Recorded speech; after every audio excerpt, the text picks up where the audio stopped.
Hi, this is Stephen Gregg again, and I'm excited today because I have a friend of ours that we've known for a long time. She and her husband run an amazing company that really helps people in their lives, in their marriages, in their relationships, and in every part of their life as far as becoming a better person and living their vision. As a matter of fact, that's her organization called Your Vision. And she is going to be giving you some insights on some things that she's done and how many people she's inspired, including my wife, to live their vision. And so I am super fired up that she's here with us today. Please help me welcome Miss Julie Landi. Hi, Julie. Hey, Stephen, how are you? It's great to be with you. Yes, it's great to be with you too. And I'm so glad you were able to come on today. I know you got a busy schedule going. Yep, we do. We do. We have a busy schedule over here, but it's all good. It's all good. Yeah, that's high. That's awesome. Well, fantastic. Well, tell me a little bit about your vision and your company and some of the things that you do out there. And first of all, I want to know this. I want to ask you a couple questions about you, because this is not really so much about just your business, but really about you and what made you start getting into your personal development and your business that you do now. How did you even get into it? Yeah, that's a great question. Well, it's interesting. The work that I do, my part of the company anyway, is only about 5 years old. And how I got into this was a life-altering event, and not unlike what most people are going through, or a lot of people are going through right now. We had, at the time, my parents had died. Both my parents had died rather suddenly. I have some very bad family dynamics that really set off a bunch of legal stuff that unfortunately was a problem. My career came to an end of nearly 2 decades at that time, as well as my husband's career. And my children were getting older. We have 2 girls, and they were getting ready to kind of go off to school. So there was this rapid succession of change that happened in my life that really brought everything to a screeching halt for me, honestly. And I really actually got really rather depressed because I didn't know how to handle all that change all at one time. Yeah. And some of it very sad, of course, but it ended up really giving me kind of opening something up inside of me, giving me an opportunity to really look inside of myself and figure out, what is it that I want to do next? What am I uniquely equipped to do? What's important to me anyway? And what do I want to spend the rest of my life doing, or at least the next chapter of my life doing? So that was the genesis, if you will, of the work that I do now. So it was a complete reinvention 5 years ago. Well, so in other words, you went through a challenging situation, and then you kind of looked inside. You didn't kind of just look outside. You looked inside and said, "What's important to me? And what are my gems? And what contributions can you make to the world?" And so then you decided to put together a program that could really help people. And so tell me about how that worked. I mean, so what was the progression? How did that happen? Did you just come with an idea, write some ideas out, and then go make it happen? Or tell us how that came down. Yeah, no, that's a great question. No, it just didn't pop out of come to my mind. You didn't just get lucky and it just fell in your hands. That didn't happen. No. It wasn't anything like that. Actually, as I was coming out of this period of depression that I just mentioned, I really had some soul searching to do. I thought, like I said, I was like, well, what am I good at? I mean, sounds so sad, but I would ask myself things like, well, what am I good for? And I don't mean in a pathetic kind of self-pitying way, but what am I literally good for in this world? Instead of like, not poor me, but what am I good for? What am I good at? And then what's important to me? These are just the questions that I started to ask. So literally, that's how I formed my process. So my process that I walked through was, what are my strengths? What am I good at? My second question was, what's important to me? So what are my values? My third question was, what do I like to do? So what are my passions? And my fourth question to myself was, what do I believe? And I don't mean so much, Stephen, in an ethereal way, like spiritually in terms of heaven and hell and all of that, but much more like, what do I believe about the way the world works and the way I fit into it? My unique point of view. So those 4 questions, or 4 or 5 questions, if you will, answered in succession like that, created the process that I now use to help other women find their way forward. Because once I answered those 4 or 5 questions, and they take quite a bit of digging, and usually some help, some guidance and some feedback. But once I answered those 4 or 5 questions, that revealed to me a pathway forward for myself. And it became very, very clear with my life experiences. I was an art major growing up, and in college, I should say. And one of my favorite things to do was to take things that I'm really good at, not fine art per se, like drawing and painting and sculpting, that kind of thing. But one of the things that I really enjoyed doing was taking disparate pieces of different mediums and putting them together to create one masterpiece. So essentially, that's what I do with people's lives now. I take disparate pieces of their lives that are all seemingly disconnected, and we put them all together and we create one masterpiece, which is their new vision or their new career path or their new professional or personal pathway forward. Oh, that's awesome. And you just said some very good questions. I just went through a session with our group just recently, today, as a matter of fact, and asked similar questions. But you just gave some very good nuggets that I think it's warranted for people to hear those questions again. Can you give those 4 questions one more time, just so they can write them down? Because I know the people that are watching this right now, you said them, and you said them because they're so matter of fact to you. But to them, they're life changing.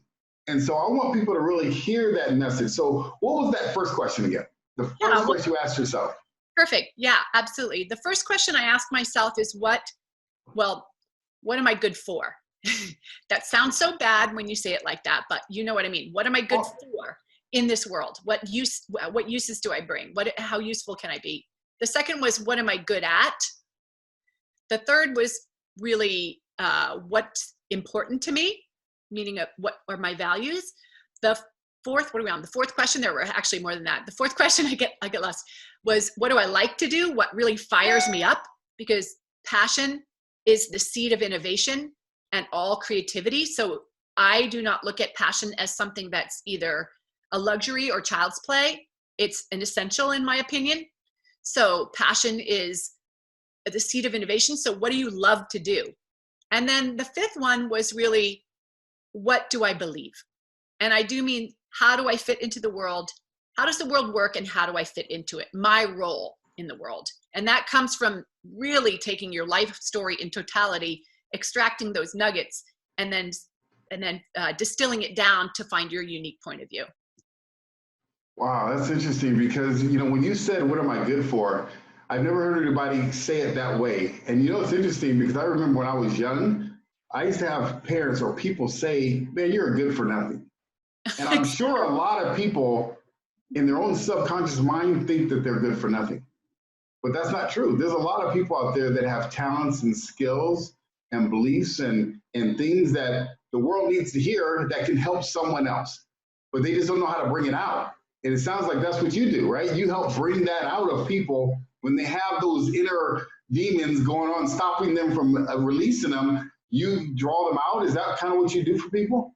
Yeah, absolutely. That's exactly what I do. I always tell people I just reveal what's already inside them to, like, we polish it. There's a great quote that Michelangelo is quoted to say, is that he looked at a block of marble and he chipped away at it until he set the angel free. And that's kind of what I feel like the work is that I do, is that we look at this block, this person, this totality, this piece of very valuable material that may be unrefined as yet or undefined as yet, and we chip away at it until we release where they're supposed to be and who they're supposed to be next. Wow, that's amazing. That's awesome. And do you deal with just women, or do you women and men, or tell me what you do? Yeah, no, my program is specifically just for women. I hate to say it, but my husband works with men. He does some similar coaching, but I am exclusive to women right now. That's okay. I'm sure there's some guys right here that just got those questions and they can do something good with those too. Yeah. That's all right. So now tell us about that. So when you got into this, you said how long ago now exactly? 5 years ago. 5 years ago. And then you put together a program. Now, when you meet people, do you meet them in one-on-one? Do you meet them in a group? What do you have retreats, or what do you do? Yeah, no, those are all good questions. Well, I started with just kind of practicing my material on people one-on-one. And then it became, because how it ultimately started, I'll just back up to that, was as I progressed myself and was able to cross over from my past career to my current career now, several people that I know started to ask me. I probably got about a dozen people within 6 months asking me, Julie, how did you successfully transition the way that you did? And so I thought about it for a second. I said, I don't know. Let me think about that. I have to put my process together. I have to think through the steps that I took. So when I thought through the steps that I took at the time, they became my process. That I began to realize is something that's duplicatable. I actually could apply that to other people. So I started with women one-on-one, a handful of women one-on-one. Obviously, that's not scalable. That's just a limited time, but it was the quickest way to, quickly get financially on my feet a little bit, because you can trade your time. If you don't have anything else, you have time, and your expertise. So I was able to work with women one-on-one. And then I realized, I have to make this accessible to more women. So I opened up my first group. Actually, that's the group that Jamie was a part of, your wife. So that was really awesome to have her as my inaugural group, one of my inaugural group participants. And so that was a group of 10 women. And then that was 4 years ago. And then I run it on the calendar year. So then I run it, from September to June, through like the academic year is what I mean. And so we did that first year. It was a total success. We did it again the second year. It was a total success. And I just had 2 retreats at the end of each one of those. The 4th year, I opened it up to even a bigger group, and then finished the year, that last year, with a big live event at Pepperdine University that we did on the stage there and at the Performing Arts Center, and had like 150 women from around the world come. Wow. And that was an incredible success, but that catapulted into another bigger year, bigger group. And now this year, we obviously couldn't do it at Pepperdine because of what happened with everything in the world. So we brought it all into a virtual arena. And, we had almost like 172 women on a virtual live day retreat with us, which also catapulted into another mastermind type retreat, 2-day retreat. But that's now opened up into 3 different groups and private clients as well. So it's just continued to grow, into all ongoing and support for women, and just, watching women like your wife, Jamie, just do amazing things like publish her book, Pebblestone. Like, it's just incredible to see these ideas of women who long to do something incredible have it become a reality. So we take their ideas, their thoughts, their dreams, their discouragements even, and we take them and we help them become reality, a beautiful new chapter forward for themselves, where they really do make a difference for other people, and greater impact and income, we say, as well. That's awesome, because that's exactly right. My wife's been talking about that book, and I know she had a talent of writing poems, but somehow you were able to get her to write it, and she got it done, published, and it's been doing awesome. So I thank you for that, for inspiring her to do that, because I can only inspire her so much. Right, exactly. And that's in the midst of the pandemic. I just need to give a shout out to Jamie too, because she was incredible. She just powered it through and produced this spectacular book of poetry that we actually used. She read some of it at my event this past year. It was, for sure, we were in tears. Yeah, that's fantastic. Well, thank you again for doing that for her. But, I have some questions, because I know Jamie, my wife, has been a success story, but tell us about some other maybe success story that you had, that someone that you've taken among you by the hand, and maybe they were struggling or didn't have confidence and belief in themselves, and now they're doing the thing. They're doing what they want to do. So tell us about that. Yeah. I'm like, okay, let me think of a few of them. There's a couple of women that, of course, were wanting to replace their incomes. So there are 2 of them that come to mind off the top of my head, but one of them was a woman who's getting ready to retire. So at 61, she did retire this past March 1st, and I helped her build her health coaching business. First, it was just an idea, then it became a health coaching business, and it's grown and grown and grown, very similar to mine in that story. And then helped her build her health coaching business from her passion. And actually, when she decided to pull the switch and technically retire on March 1st, she ended up making more money in the month of March than she ever did in her career prior, because we had built it in such a way that it would support her that way. So that was one really fun. And she's now 60, whatever, 2 or 3, and in Florida, doing great, helping So people. she wasn't a spring chicken, but she's flying high, though. Is that exactly. what you're saying? Her business is only like 4 years old. And so it's pretty exciting to think she's got that whole next chapter ahead of her, even though she's retired, because she didn't Yeah. really want to retire totally. Anyway. That's So awesome. That's hot. yeah. So then there was another woman I can think of that she actually too needed to replace her income. She was a teacher and really had some trauma going on in her life, but really didn't want to go back to teaching in the school system. It was just too much triggering for where she had been with her personal history and all of that kind of thing. So we ended up helping her realize that she's an artist. She's a techie. She's got all sorts of different experiences, and she now has her own website company that she makes more money from home than she ever did teaching. And thank God, because this was set up prior to the pandemic. So those are a couple of women, but I mean, I have women that are stay-at-home moms and have become endangered species advocates and do nonprofit work. You know, women that just wanted to write books like your wife, or women that really wanted to replace their income. I really never know what it is that's going to come out of what we do, except for something pretty great. I just don't know exactly what it is. Yeah, that's why your program is called Live Your Vision. It's whatever their vision is, right? You don't create the vision for them. It's that stuff that's been, kind of hidden in their heart for years, because maybe the lifetime has beat them down, or their job has beat them down, or they went through a divorce, or they got through a pandemic and they lost their job and they're discouraged and down. Is they have a vision inside, but it's just kind of squandered. It's kind of squashed. Yeah, Yeah, exactly. That's why it is your vision. You're right, not mine. That's right. That's right, and that's awesome, and that's great. And there's a lot of people I know that need your services, and we're going to be doing a lot of stuff together. I can tell you that right now, because I know a lot of them. I have a lot of people that I work with that absolutely need a woman to pull their vision out. I can give them the techniques sometimes and give them the strategies, but if they hear from another woman and they see other women doing it, that will inspire them to do what they need to do. Make that happen. Awesome. So yeah, that's awesome. So let me ask you this. What about for yourself? Tell me about some success stories you've had for yourself. Maybe something you've done because you've been able to live your vision. Yeah, well, the two I just kind of alluded to, but one was hosting this big international event at Pepperdine University at the Performing Arts Center. That to me was like, oh my gosh, it was so, I mean, I cried. Honestly, Stephen, that was such an accomplishment and such a dream come true for me, to be able to do that, to have women come as far away as Cambodia, the UK, you name it, like wherever, to this event in the beautiful Malibu, of course, overlooking the Pacific Ocean, and having a whole day together. That to me was, and watching them just be so moved and transformed by what they heard and what they saw and what they experienced together, that they just felt like the God speaking to them and like, you know what, I need to do more. I can do more. I'm capable. There is more in me and more for me. That to me was the biggest accomplishment so far in that realm, from that business that I've seen.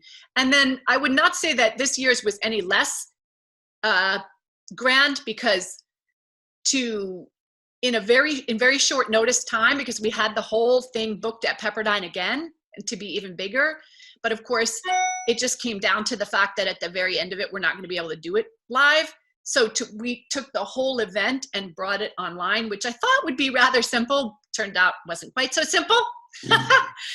And we had the same thing. We had the same, 7 hours. It was 7 hours, actually, 7 hours on a Zoom call of this training. It was live performances. It was meditation, yoga, dance, speakers, the panel, which your wife participated in. Heart-moving, award-winning, like we gave away the Women of Vision Award that, I can't even recreate it, the Women of Vision Award. We gave away, there were just International Women of Courage Awards presentation, which is our benevolence or our charity that we participate in.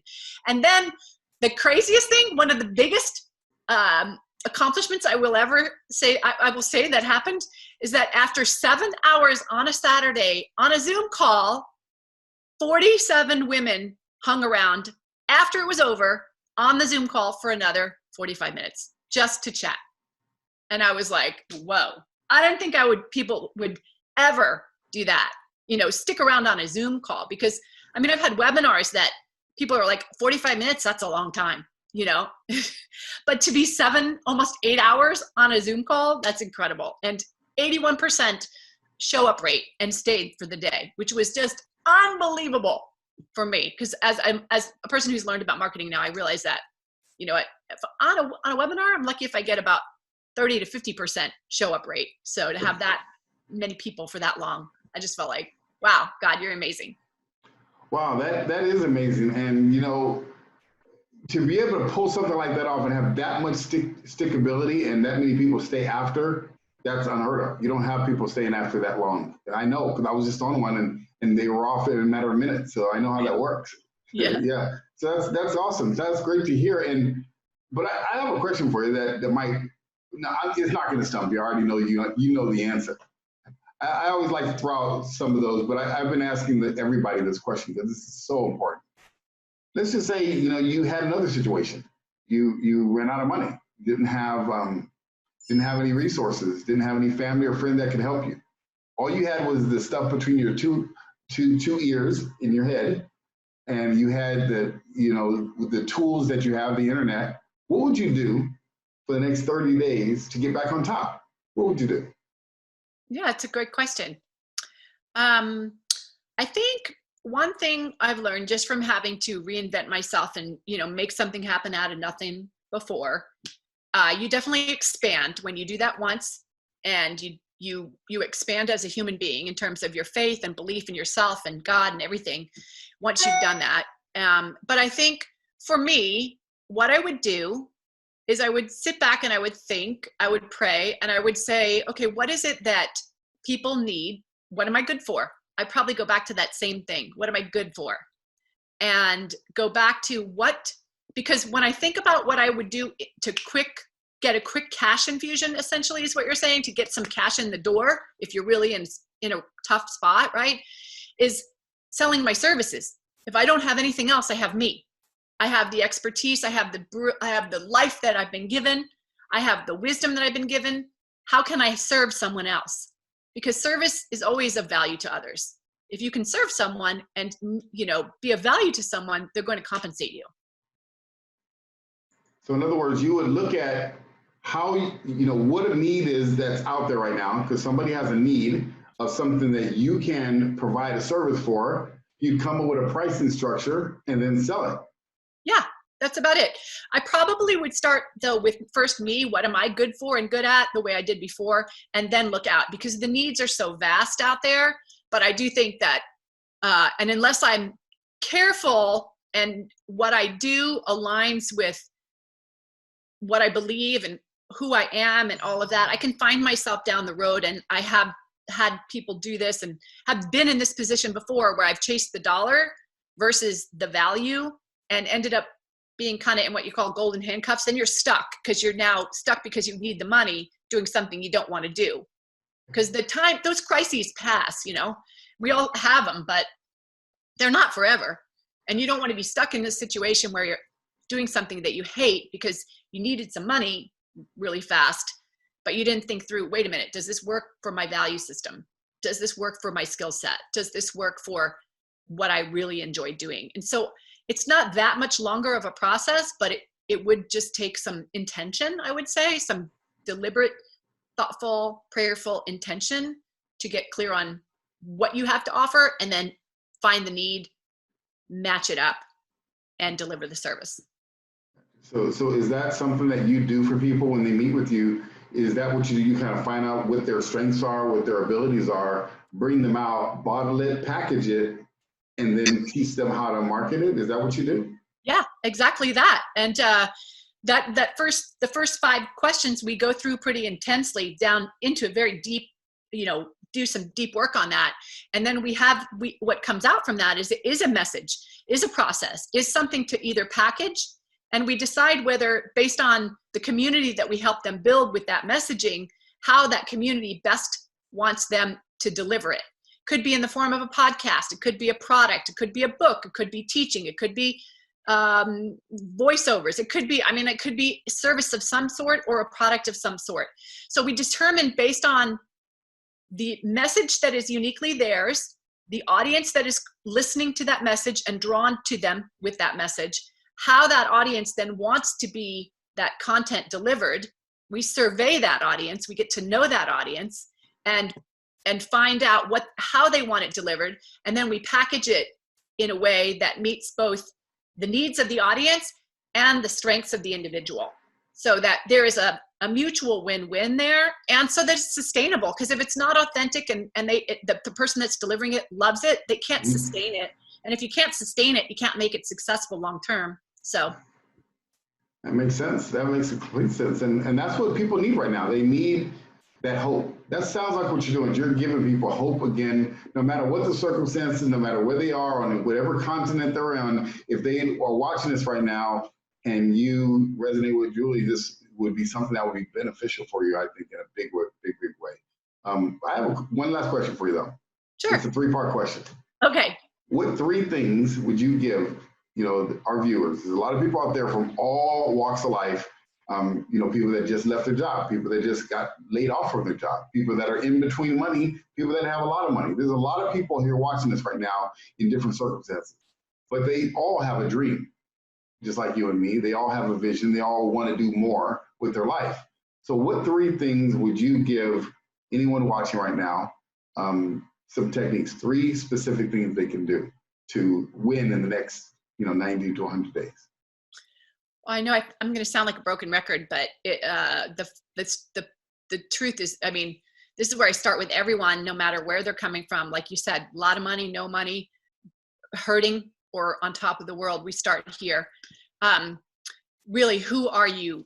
Because again, if you're not crystal clear on your own God-given strengths, who are you designed to be? You will forever try and live into an identity or something that's been pasted on you, a role that you play, which could be husband, father, wife, colleague, corporate executive, teacher, whatever. But those are all roles we play and not who we really are. So I always start with identifying, who are you really? Who are you designed to be? Because if you're trying to be somebody you're not, it's not going to work either. So who are you based on your strengths, a values clarification, and your passions, and what you believe. That little foursome, if you will, that's what I would tell them to see. Step number 1.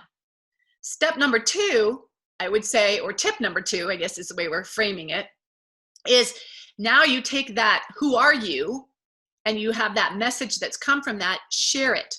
Find out who's receptive to it. Be bold with it. Share it liberally, generously. Find out who's drawn to it, who's not. Create a community. That's step number 2, or tip number 2. Step number 3 would be to understand your community. Like my mom always told me, people don't care how much you know until they know how much you care. They really don't. And there's no better way to help people understand that you care than to find out what they want and need. And people don't really, it's a whole, they don't want to buy anything from you until they know you, really. Know, like, and trust, that whole fact thing we talk about all the time. So, it's step number 1 would be, who are you? Step number 2 is, who's your community? Step number 3, or tip number 3, is, what does your community need from you? Yeah, that's awesome. And nowadays, with all the free ways we can get information out, your step 2, you said share it, and share it, freely you receive, freely give kind of mindset, right? Yeah. And you got Facebook Live, you got with Facebook watch parties you can do. You can do a video and put it on YouTube and get it out and tweet it and Instagram it and everything else, right? And you get that message out, and you'll find out who wants to be your tribe.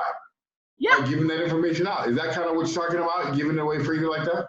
Yeah, and that does, if you have a very clear message, you'll draw those people that you want to you, and those that don't want what you have and aren't aligned with you will be self-selected out. So you don't have to spend a lot of time wondering, where are they, or trying to convince people about. It's not like back in the day. Not like back in the day when we had to spend all this money on advertising to try to get a customer. Nowadays, there's so many free ways to be able to do that. I said this a couple of times in this whole show, is that people don't have a money problem. They have an idea problem. Mm-hmm. They just haven't created an idea good enough that people will be willing to pay for it. That's all. And that's kind of what you do. You help them get the ideas that are in their head, in their heart, bring it out so they can go in and win big in the world. Is that what you do? Exactly. Yes. Well said. All right. Well, that's good. Well, I already knew, when Jamie was telling me all the stuff that you've been doing, and I've been watching you do it with her. and you know, and I see all the other people that online that you've been affecting. And I saw when you're speaking the other day, I wasn't able to get on because it's not for men, of course. There was no men there, but I was peeking around the corner a little bit, and I saw all the people there. So that was really exciting to watch. And I believe that you and I are going to have to talk offline and see how we can do some things together, because there's a lot of people in this world right now that are hurting, that feel like they're hopeless because maybe they got left off of a job or let go of a business, or business collapsed because whatever is going on. But that might be a blessing in disguise. You never know, right? Because it sure was for you, wasn't it? Absolutely. We talk about this. Is it a bad break or a big break? Which is it for you? And they often are mistaken. Your bad break really could be your big break. Yeah. So you gotta be able to look for the good. And that's kind of what you're doing. You help them look for the good. And there's a lot of good that's coming out of this situation. It all depends on how you're looking at it. You've heard the saying, you can change the way you look at things. If you change the way you look at things, the things you look at change. Yes, absolutely. I believe that. And that's all we're doing, is we're helping people reframe their mindset, change the way they look at things. And so their outlook can change, their lifestyle can change. And of course, they can change their tax bracket, which is also the goal, right? That's right, exactly. That was great, Stephen. Yeah, that's the goal. So Julie, thank you so much for being here. I appreciate it, because I believe everybody here needs to talk to you. And if anybody's watching this right now and you resonate with Julie and you believe that this Live Your Vision program could be powerful for you, go to our website, because her name, her website, contact information is right there. Go there, check her out, and contact her, because I am confident 100% that she can absolutely help you live your vision, which is the goal that we need to have right now in life. So, Julie, thank you so much for being here. I appreciate you. Thank you, Stephen. This has been so fun. It's really fun to work with you a little bit too, since I get the great pleasure of being with your wife so often. Yes, you definitely did a number with her. So I can't wait for us to talk. Yeah, great. Thank you again for this time. I really All right, thank you. Have a good day. We'll talk soon. Thanks. Bye-bye. Okay, bye-bye.